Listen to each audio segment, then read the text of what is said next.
The Korean Mafia boss saw a bruise on his fiancée's face. What he did next shocked everyone.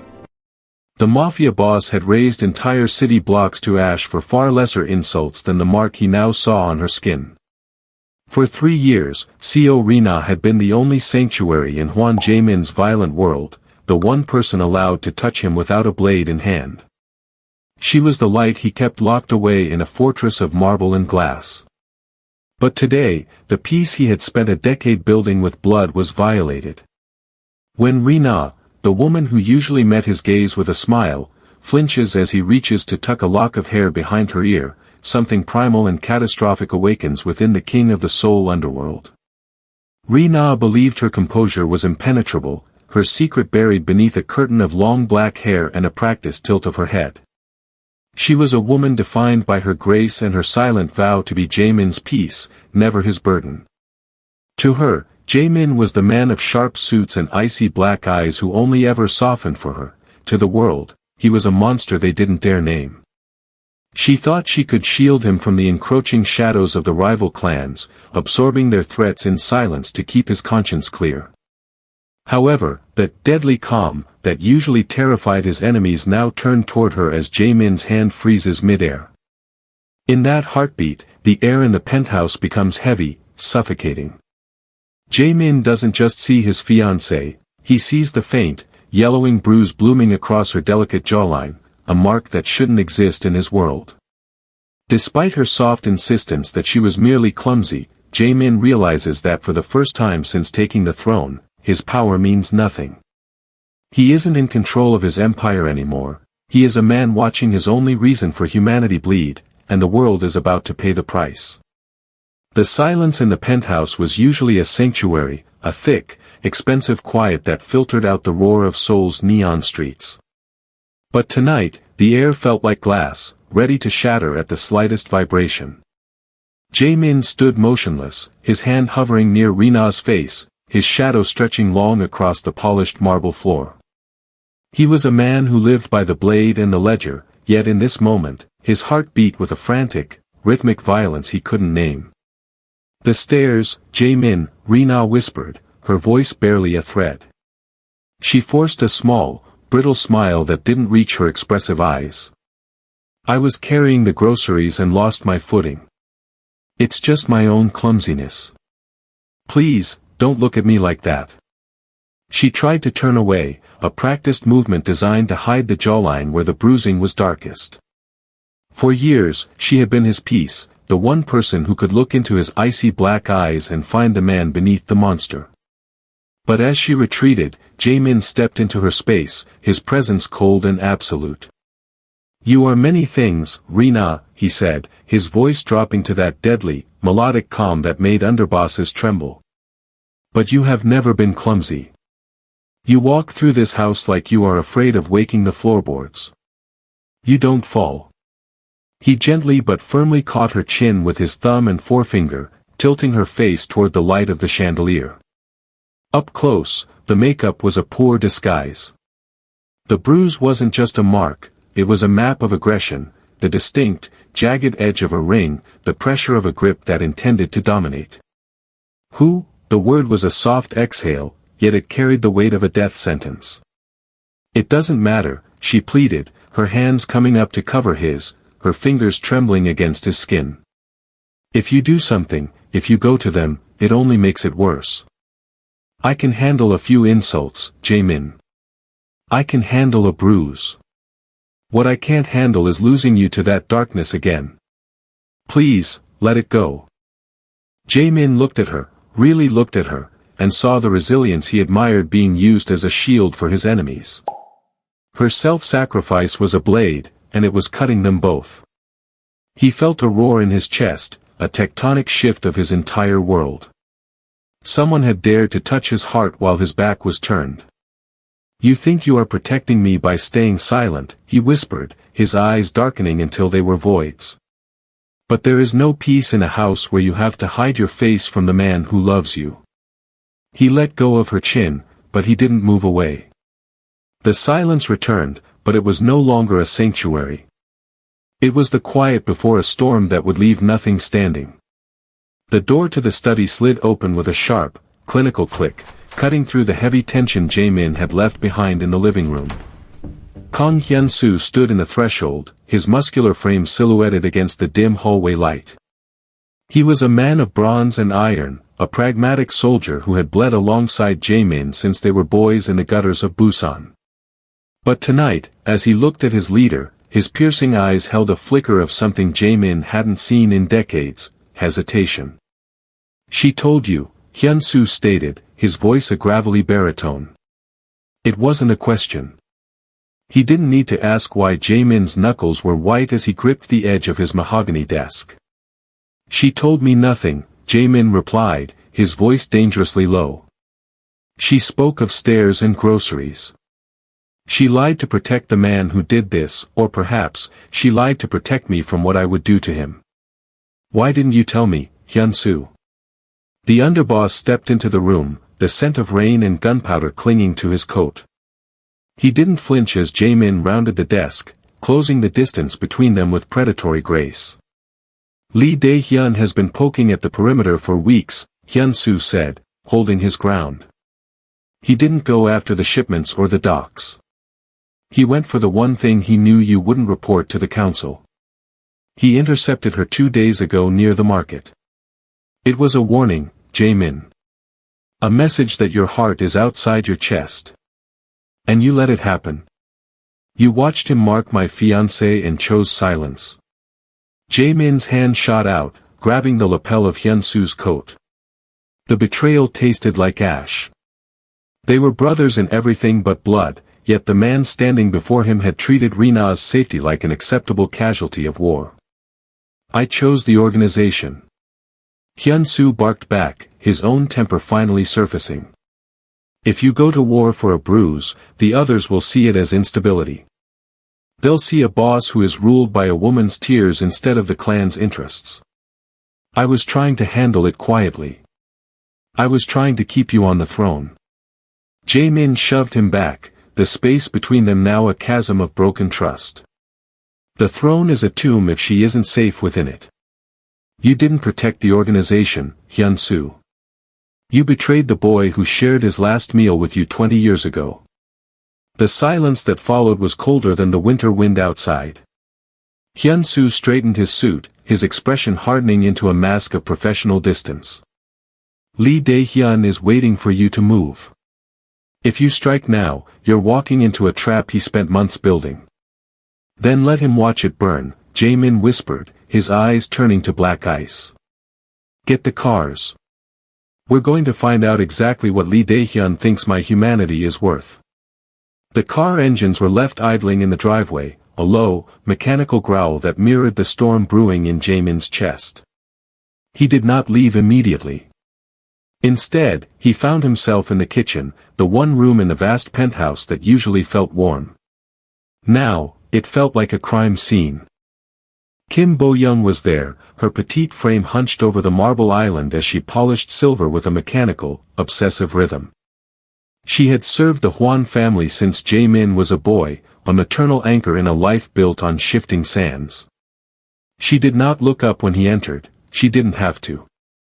She knew the vibration of his step, and she knew the weight of the silence he carried. "You knew, didn't you, Bo-young?" Jae-min's voice was no longer a roar, but a hollow whisper that cut deeper than a shout. The old woman paused, her cloth stilled against a silver tray. She looked up, her observant eyes clouded with a grief that chilled him. "She made me promise, Jae-min. She said your soul was finally beginning to heal. She didn't want you to pick up the gun again for her sake. A promise to stay silent while she suffers is a betrayal of its own," Jae-min said, stepping into the light. "Tell me everything. No more shadows." Bo-young sighed, a sound of heavy, ancient weariness. "It wasn't just the market, young master. Lee Dae-hyun has been cornering her for weeks. He approached her at the charity gallery, then again near the park where she paints. He didn't just strike her, he spoke to her. He told her that as long as she was with you, she would be the crack in your armor. He told her that every time you kissed her, you were marking her for a grave. Jae-min felt the air leave his lungs. He had thought of Rina as his sanctuary, but he hadn't realized he had turned her into a target. The bruise from yesterday. Bo-young continued, her voice trembling. She didn't fall. He caught her in the service entrance. He wanted her to come to you with that mark. He wanted to see if the great Hwan Jae-min would burn his treaty for a woman's face. She tried so hard to hide it, using that heavy cream and staying in the dim light. She wasn't just protecting herself, Jae-min. She was trying to protect your future. Jae-min looked at his hands, clean, manicured, and powerful. For the first time, they felt like a curse. Rina hadn't been a victim of a random act of violence, she was being psychologically dismantled by a man who knew that the only way to kill a king was to destroy what he loved. She's stronger than you think, Bo-young whispered, reaching out to touch his sleeve. But she is only human. She cannot fight a ghost alone. Jae-min nodded, his icy black eyes hardening into something absolute. The rift with Hyun-soo, the lies of his fiancée, and the calculated cruelty of his rival, it all converged into a single, burning clarity. He walked out of the kitchen, his pace no longer predatory, but purposeful. He didn't need his underboss to tell him this was a trap. He knew it was. And he was going to walk straight into it. The restaurant was one of Jae-min's more refined acquisitions, a minimalist glass box perched high above the Han River, where the city lights looked like diamonds scattered on black velvet. It was a place of high ceilings and hushed whispers, designed for the legitimate elite, yet tonight it felt like a cage built for two predators. Jae-min sat at the head of the long oak table, his silhouette sharp against the glass, his hands resting flat on the white linen. When Lee Dae-hyun entered, the air in the room seemed to drop several degrees. He was tall and commanding, moving with the arrogant leisure of a man who believed he had already won the game. He pulled out a chair directly opposite Jae-min, a smirk playing on his lips that didn't reach his calculating eyes. A rare invitation, Hwan Jae-min, Dae-hyun said, his voice smooth and taunting. I didn't realize we were on speaking terms, let alone dining terms. Business changes, Lee. And I find that some messages are best delivered over a meal, Jae-min replied, his voice a low, rhythmic hum of suppressed power. He didn't look at the menu. He didn't look at the wine. He looked only at the man who had laid hands on his fiancée. The first course arrived, thinly sliced sashimi, translucent and delicate. Jae-min picked up his chopsticks with a precision that was almost surgical. I've been thinking about the concept of boundaries lately, he mused, his eyes fixed on the blade-thin cut of fish. How easy it is for a man to forget where his territory ends and a minefield begins. Dae-hyun leaned back, crossing his arms. Territory is a fluid concept. Especially when a leader becomes distracted. When he leaves his most precious assets poorly guarded. Jae-min's gaze lifted, snapping to Dae-hyun's with the force of a physical blow. The deadly calm was no longer a mask, it was a weapon. A tiger doesn't guard the sun, Lee. It simply kills anything that tries to block its light. I noticed a mark recently. A blemish on something that belongs to me. It's a curious thing, how a small bruise can justify the total liquidation of a rival's holdings. The smirk on Dae-hyun's face faltered, just for a fraction of a second. Are you threatening a trade war over a clumsy woman's mistake? I am telling you that the next time you step into the sun, you won't feel the warmth. You'll feel the fire. Jae-min leaned forward, his voice a whisper that filled the room. The dinner is paid for. Consider it your last meal as a free man. Because from this moment on, every breath you take is a debt you owe to my mercy. And my mercy is running dangerously low. Jae-min stood up, leaving the food untouched. He didn't wait for a reply. As he walked toward the exit, the glass walls of the restaurant reflected a man who had finally stopped trying to separate his love from his violence. The dinner of blades was over, the feast of shadows had begun. The aftermath of the dinner didn't result in a retreat, it triggered a siege. Jae-min returned to the penthouse to find the air thick with a silence that was no longer a sanctuary, but a vacuum. The front door stood wide, its electronic lock bypassed with a surgical precision that chilled him more than a forced entry ever could. He found Rina in the center of the living room, standing as still as a statue. She wasn't bleeding, but she was shattered. At her feet lay the fragments of the porcelain vase he had gifted her, a rare piece from the Joseon dynasty that she had cherished. But it wasn't the broken ceramic that drew Jae-min's eyes, it was the object resting on the pristine white sofa. A single, blood-red lily sat atop a dossier. The flower was a signature, Lee Dae-hyun's way of marking a grave before it was dug. They were here, Jae-min, Rina whispered, her voice devoid of its usual warmth. She didn't look at him. Her eyes were fixed on the floor. They didn't break anything else. They just walked in. One of them touched my hair. He didn't say a word. He just handed me the flower and told me to make sure you saw it. Jae-min felt a coldness settle into his marrow, a frost that turned his blood to slush. He had spent millions on security, on men, on technology that promised his home was an island. But Dae-hyun had proven that the walls were made of paper. The warning shot wasn't a bullet, it was the realization that there was nowhere left to hide. He walked over to the sofa and opened the dossier. Inside were photographs, not of business deals or shipments, but of Rina. Rina at the grocery store. Rina visiting her mother's grave.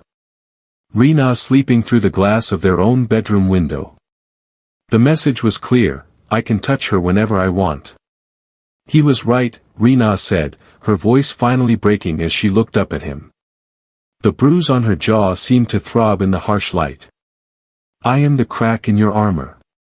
As long as I am here, you are vulnerable. They aren't afraid of you anymore, Jae-min. They're just waiting for you to blink. Jae-min didn't answer. He couldn't. He looked at the shattered porcelain, a metaphor for the life they had tried to build. He had invited a predator to dinner, and the predator had followed him home. The deadly calm that had sustained him for years finally snapped, replaced by a white-hot clarity. He realized then that he couldn't protect Rina by building higher walls. He could only protect her by becoming the monster the world believed him to be, and then burning that world to the ground. He reached out to pull her into his arms, but for the first time, the woman who inspired his humanity felt like a ghost in his grip. The fortress had fallen. The sound of Rina's breathing was the only thing cutting through the oppressive stillness of the room.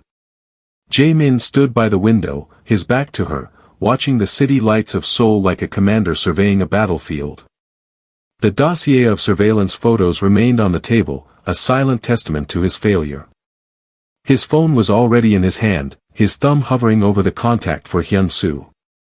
One press, one word, and the streets would run red with the blood of every man who wore Lee Dae-hyun's colors.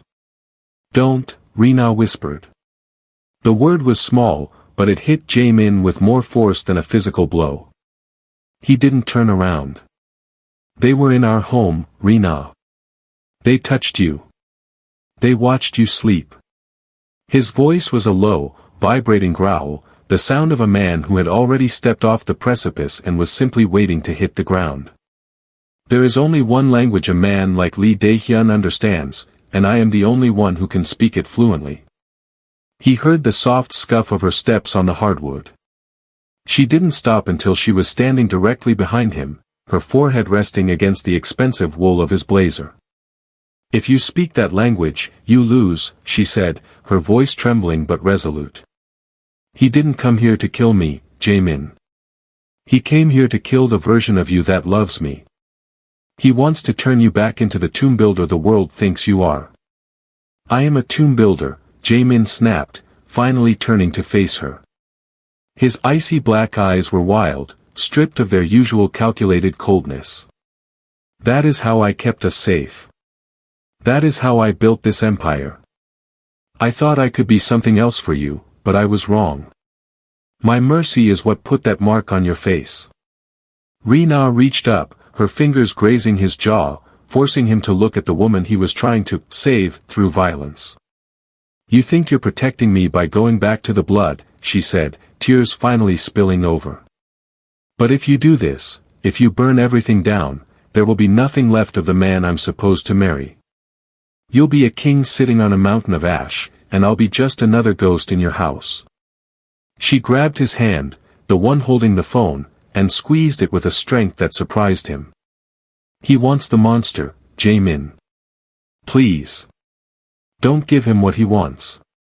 Shatter the glass, break the cycle, but don't break yourself. For me. Stay in the light for just one more night." Jae-min looked down at her, his breathing heavy and ragged. The conflict was a physical agony, a war between the ruthless boss who demanded vengeance and the man who yearned for the peace she represented. For a long, agonizing minute, the fate of the underworld hung in the balance. Slowly, his thumb moved away from the screen.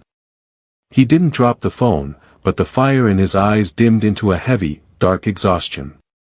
He pulled her into his chest, burying his face in her hair, the silence of the penthouse finally returning, fragile, broken, but for tonight, still bloodless. The office was submerged in a heavy, artificial twilight, the only light coming from the amber glow of a single crystal glass on Jae-min's desk. He sat in the darkness, not as a king, but as a predator waiting for a scent. When the heavy double doors opened, Kang Hyun-soo walked in, his footsteps echoing with a confidence that felt unearned in the wake of the previous night's failure. Jae-min didn't move. He watched his underboss, his childhood brother, pour himself a drink without being asked. The clink of ice against glass sounded like a hammer on a nail. "The council is restless, Jae-min," Hyun-soo said, his voice lacks its usual deference. "They heard about the dinner with Lee Dae-hyun. They heard you walked away without drawing blood. They're calling it a weakness. They're saying the girl has turned your spine to silk." "The council says what I permit them to say," Jae-min replied, his voice a low, dangerous vibration. "And you, Hyun-soo? What are you saying when I'm not in the room?" Hyun-soo paused, the glass halfway to his lips. The silence stretched, thin and sharp. "I'm saying that we are losing ground. I'm saying that while you spend your nights holding a trembling woman, Lee Dae-hyun is consolidating the docks. I'm saying that I've spent 20 years building this throne for you, and I won't watch it crumble because you've forgotten how to be a monster." Jae-min stood slowly, his tall frame cutting through the dim light. He walked around the desk, his movements fluid and silent. "You didn't build this for me, Hyun-soo. You built it for yourself. You think that if I fall, the council will look to the man who was pragmatic enough to let my fiancée be marked. You think loyalty has an expiration date when ambition is high enough. That's a dangerous accusation," Hyun-soo hissed, though he didn't back away. Jae-min leaned in, his icy black eyes searching his friend's face for a trace of the boy from Busan. He found only the cold calculation of a man who had already priced out the cost of betrayal. He realized then that the security breach at the penthouse hadn't just been Lee Dae-hyun's brilliance, it had been facilitated. The codes, the timing, the warning shot. It was all a coordinated effort to force Jae-min's hand or force him off the throne. "The debt of blood we owe each other is paid in full," Jae-min whispered, the words heavy with the grief of a final parting. "From this moment, you are no longer my shadow. You are a man standing in the sun, Hyun-soo. And you should know by now. I burn everything that gets too close to my light." Hyun-soo set the glass down with a definitive thud. No apologies were offered. No denials were made. He simply turned and walked out, the rift between them now a canyon that no memory of the past could bridge. Jae-min was alone in the dark, realizing that the war wasn't just at his gates, it was already inside the walls. The clock on the wall of the penthouse moved with a heavy, mechanical heartbeat, marking the arrival of 2 in the morning. The city outside had finally dimmed, leaving the living room bathed in the ghostly blue glow of the moon reflecting off the Han River. Jae-min sat on the edge of the bed, his head in his hands, his tailored jacket discarded on the floor like a useless piece of armor. He heard the soft rustle of sheets as Rina stirred. She didn't turn on the light, she didn't need to. She followed the silhouette of his grief until she was sitting behind him, her arms wrapping around his waist, her cheek pressing against the tension in his shoulder blades. "You haven't slept," she murmured, her voice thick with the remnants of dreams. "Sleep is for men who aren't haunted, Rina," Jae-min replied. He turned in her arms, his movements slow and weary. In the silver light, the bruise on her jaw was a faint, haunting shadow, a reminder of every failure he had ever committed. He reached out, his fingers trembling as he traced the line of her cheek, never quite touching the injured skin. "I spent my life building a world that was supposed to keep everyone out," he whispered, his voice cracking with a vulnerability he had never permitted himself to feel. "I thought if I was ruthless enough, if I was rich enough, I could create a space where the rot of the streets couldn't reach you. But all I've done is build a golden cage that Lee Dae-hyun can walk into whenever he pleases." Rina took his hand, lacing her fingers with his. "It's not a cage, Jae-min. It's a home. We just have to decide what kind of men are allowed inside." "That's the lie I told myself," he said, looking into her expressive eyes. "But tonight, watching you flinch, listening to Hyun-soo talk about the council, I realized my greatest fear. It isn't death. It isn't losing the docks or the throne. It's that one day, you'll look at me and you won't see the man who loves you. You'll only see the life I built. You'll see the blood on the walls and the shadows in the corner, and you'll realize that the cost of being with me is too high." He pulled her closer, his forehead resting against hers. "I am terrified, Rina. I am terrified that to save you, I have to let you go. And I am too selfish a man to do it." "Then don't let me go," she whispered back, her resolve a steady flame in the dark. "Change the world instead." Jae-min closed his eyes, the 2 a.m. vow settling into his bones. He wouldn't just fight Lee Dae-hyun, he would dismantle the very foundation of the life that had marked her. For the first time, the Mafia boss wasn't planning a war for power. He was planning a war for a future where he could finally look at his fiancée without seeing a target. The Grand Orchid Gala was a sea of shimmering silk, clinking crystal, and the kind of forced laughter that only exists among the powerful and the corrupt. It was neutral ground, a luxury hotel ballroom where the various clans of Seoul maintained a fragile veneer of civility. Jae-min stood on the mezzanine, his black tuxedo fitting him like armor, his eyes scanning the crowd with the precision of a hawk. Beside him, the space where Hyun-soo usually stood was empty, a jagged hole in his defense that he felt with every breath. Below them, Rina was a vision of tragic elegance. She wore a gown of midnight velvet, her long hair swept to one side to intentionally reveal the fading yellow of the bruise on her jaw. She was the bait, moving through the crowd with a poise that masked the frantic beating of her heart. Every few minutes, she caught Jae-min's eye, a silent tether of trust in a room full of wolves. The air shifted when Lee Dae-hyun appeared. He didn't hide, he moved toward Rina with the practiced grace of a man who believed the trap was his own. He stopped inches from her, his presence a violation of the neutral air. From the mezzanine, Jae-min saw Dae-hyun reach out, his fingers hovering inches from the mark he had created. "You look exquisite, Rina," Dae-hyun's voice carried upward, smooth as poison. "But you look like a woman waiting for a rescue that isn't coming. Tell me, does Jae-min know that his underboss is currently signing away the northern docks to me? Or is he too busy playing protector to notice his house is on fire?" Rina didn't flinch. She held his gaze, her voice clear enough to vibrate through the tension. "He knows everything, Lee Dae-hyun. Especially the things you think you've hidden." Jae-min began his descent down the grand staircase. He didn't rush. The deadly calm had returned, but it was no longer a mask, it was a settled state of being. As he reached the floor, the crowd parted like water before a blade. He stepped into the light, flanking Rina, his hand resting firmly on the small of her back. "You're late for the punchline, Lee," Jae-min said, his icy black eyes locking onto his rival. Dae-hyun laughed, a cold, sharp sound. The punchline? The punchline is that your underboss is gone, your council is divided, and you've brought your greatest weakness into a room full of men who want you dead. You've set the trap, Jae-min, but you're the one inside it. Jae-min tilted his head, a ghost of a smile touching his lips. It was the look of a man who had finally stopped playing the game by the underworld's rules. I didn't bring her here to be protected, Jae-min whispered, his voice echoing in the sudden silence of the ballroom. I brought her here to watch you lose. In the distance, the muffled sound of sirens began to wail, not the police, but the private security forces of the council members Jae-min had spent the last 4 hours buying back. The high-stakes confrontation had begun, and for the first time, Rina wasn't the victim in the center of the room, she was the witness to the end of an era.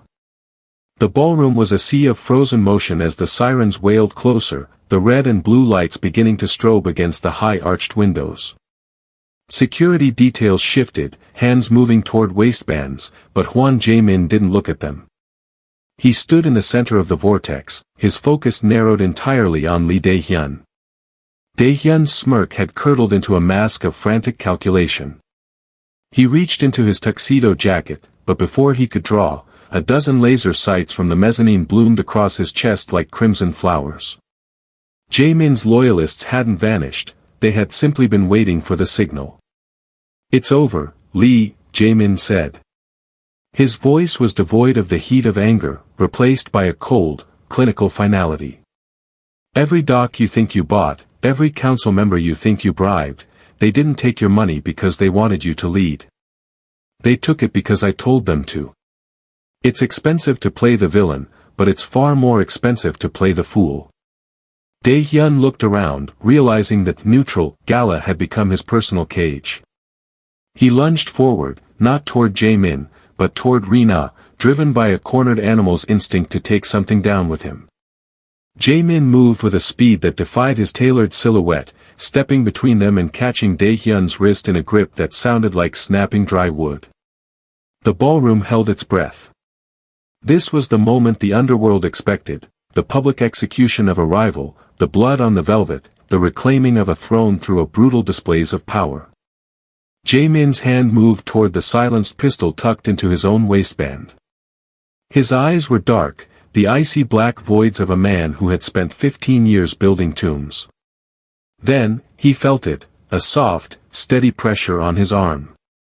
Rina's hand. He looked at her. She wasn't asking him to be weak, she was asking him to be free. She was reminding him of the 2 a.m. vow. If he killed Dae-hyun here, he would be the king of the underworld for another decade, but he would lose the man Rina loved forever. Slowly, Jae-min exhaled. He released Dae-hyun's wrist and stepped back. He didn't draw his weapon. Instead, he signaled to the police commanders entering the hall, men whose loyalty had been bought not with threats, but with the promise of a city cleaned of Dae-hyun's filth. I am not going to kill you, Lee, Jae-min said, his voice carrying to the furthest corners of the room. The Mafia boss you wanted to fight died last night. I'm just a man protecting his family. The law will take what's left of you. He turned his back on his rival, the ultimate insult in their world, and took Rina's hand. The vengeance the clan demanded was gone, replaced by a peace that felt, for the first time, like it might actually last. As they walked toward the exit, the empire behind him began to crack, but the woman beside him had never felt more real. The weeks that followed the gala were not marked by peace, but by a different kind of violence, the cold, systematic dismantling of a life built on shadows. Jae-min sat in his study, the air no longer thick with the scent of expensive cigars and whispered conspiracies, but filled with the dry heat of shredders and the endless rustle of legal contracts. He was tearing down the throne he had spent 15 years building, brick by bloody brick. The transition was, as he had feared, agonizingly rough. Without the threat of his blade to maintain order, the vultures began to circle. Legitimate business was a world of red tape and hidden agendas that lacked the brutal honesty of the underworld. He spent his days in glass boardrooms, facing men in suits who were just as predatory as Lee Dae-hyun but hid their fangs behind corporate jargon. He sold the docks, liquidated the gambling dens, and funneled the vast, tainted wealth into transparent holdings, logistics, technology, and the ethical reconstruction of the neighborhoods his family had once exploited. "They're calling it a retreat," Hyun-soo said one evening, appearing in the doorway of the study. He was no longer the underboss, but a man occupying a strange, liminal space, not quite an enemy, but no longer the shadow Jae-min could trust. "The other clans think you've lost your mind. They're waiting for you to stumble so they can pick over the carcass of the Hwan name." Jae-min didn't look up from the ledger. "Let them wait. They are looking for a monster that no longer exists. I'm not retreating, Hyun-soo. I'm evolving. There is more power in a signed contract that the law protects than in a street corner that requires a dozen men to hold." The emotional toll was heavier than the financial one. Jae-min felt the phantom weight of his old life every time he walked through the penthouse. He saw the ghosts of his choices in the way his former soldiers looked at him, with a mix of confusion and burgeoning contempt. But then he would see Rina. She was there through the late nights of paperwork and the tense phone calls with auditors. She brought him tea that tasted of jasmine and reminded him of the world outside the marble walls. She didn't offer advice on the business, she offered him a reason to survive it. When the stress turned his eyes back to black ice, she would simply take his hand, grounding him in the present. He was a king abdicated, a predator trying to learn the ways of the flock. It was a messy, fragile rebirth. But as he signed the final papers to divest from the last of the illicit syndicates, Jae-min realized that deadly calm had changed. It was no longer the silence of a grave, but the quiet of a foundation being laid. He was finally stepping out of the tomb and into the light of a world where he could finally belong to her. The morning sun spilled across the breakfast nook of their home in the quiet hills of Pyeongchang-dong, far from the neon glare and the suffocating shadows of the city center. The light was soft, warming the polished wood and the vase of fresh lilies that sat where ledgers and dossiers once lived. Jae-min sat with a cup of tea, his sharp features now softened by the passage of time and the absence of a war to win. He wore a simple linen shirt, the tailored armor of his past life long since retired to the back of a cedar closet. He watched Rina move through the kitchen. She was humming a low, steady melody, her long black hair tied back loosely. The bruise that had once shattered their world was gone, replaced by the healthy glow of a woman who lived in the light. But it wasn't just the physical mark that had vanished, it was the flinch, the reflexive retreat, and the habit of making herself small. She walked with a grounded grace, her presence filling the room without apology. "The garden is thriving this year," she said, turning to him with a smile that was whole and untethered. She sat across from him, resting her chin on her hand. "The peonies are finally in bloom. You should come see them before you head to the office." Jae-min reached across the table, taking her hand.